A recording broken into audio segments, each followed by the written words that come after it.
On the new findings from the State Department showing Russia has secretly funneled more than $300 million to foreign political parties since 2014 in an effort to influence elections in more than 24 countries. According to the U.S. State Department, Russia has given $300 million to political interests in over 24 countries since 2014 to influence state affairs and elections.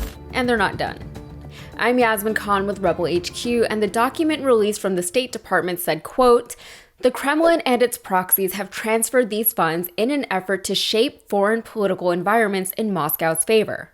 The United States will use official liaison channels with targeted countries to share still classified information about Russian activities targeting their political environments." State Department spokesperson Ned Price added that this was, quote, "an assault on sovereignty," and that in order to fight this, in many ways, we have to put a spotlight on it, which I guess is why we're talking about it here. Of course, this isn't the first time we've heard accusations of Russian election tampering right here in the United States, with U.S. intelligence agencies and the 2019 Mueller report finding evidence of exactly that in the 2016 presidential election between Hillary Clinton and Donald Trump.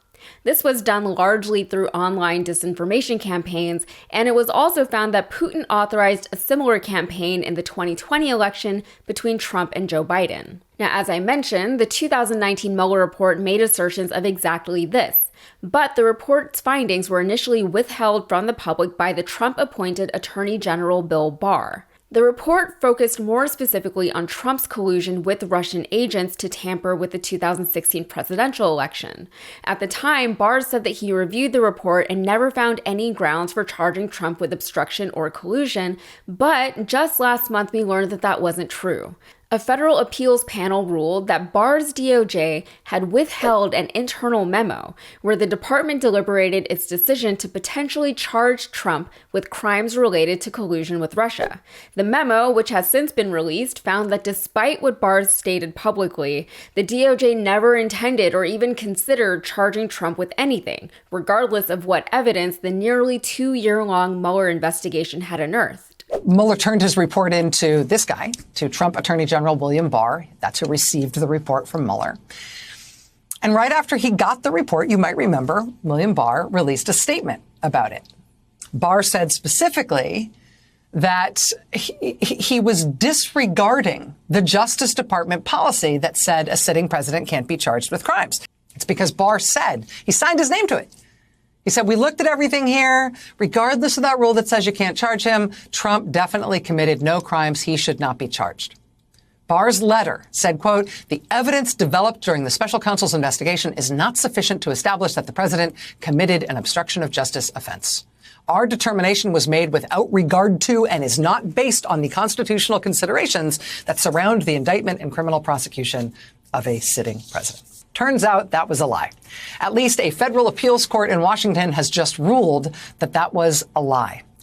According to a unanimous ruling from the D.C. Circuit Court of Appeals, a 3-judge panel, when Robert Mueller turned in his report to the Justice Department, Attorney General Bill Barr and the Justice Department never actually considered at all whether or not Trump committed crimes or whether Trump should be charged. But back to Russia, the first page of the Mueller report states, quote, "The Russian government interfered in the 2016 presidential election in sweeping and systematic fashion. Evidence of Russian government operations began to surface in mid-2016.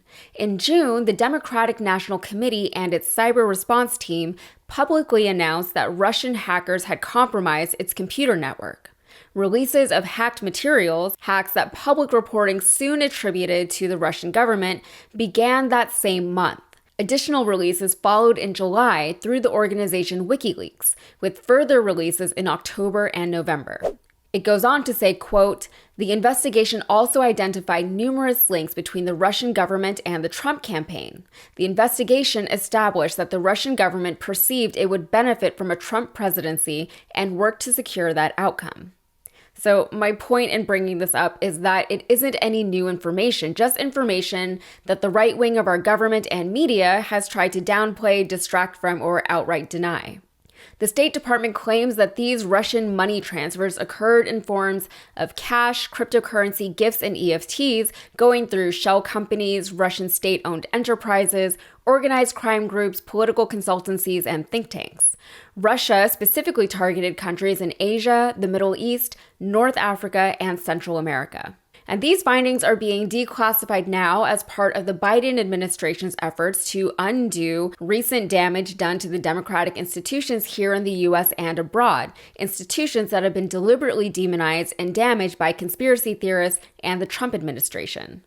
Of course, in the US sounding the alarm about a foreign power funding election initiatives and disinformation campaigns in other nations for its own benefit, it's hard to distinguish Russia's efforts from that of our own nation. The United States has been guilty of doing exactly this around the world, going so far as starting wars and backing coups in foreign nations for the economic or political benefit of the United States. We have a history of leaving nations worse than we found them, either by overturning popular and duly elected leaders that were perceived to be unfavorable to the US and its agenda, or by exploiting their resources and sacrificing their people to meet a particular end. It's all very Machiavellian in the absolute worst sense of the word. When this hypocrisy was brought up, an anonymous State Department official rejected the comparison, saying that Putin was spending all of this money, quote, in an attempt to manipulate democracies from the inside.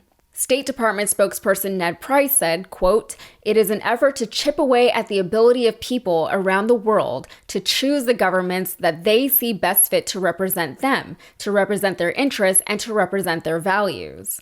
These statements do little to refute the allegations of hypocrisy, apart from the fact that the United States maintains that the preservation of democracy is worth absolutely any cost, and therefore uses the protection and proliferation of democracy as its justification for centuries of foreign meddling.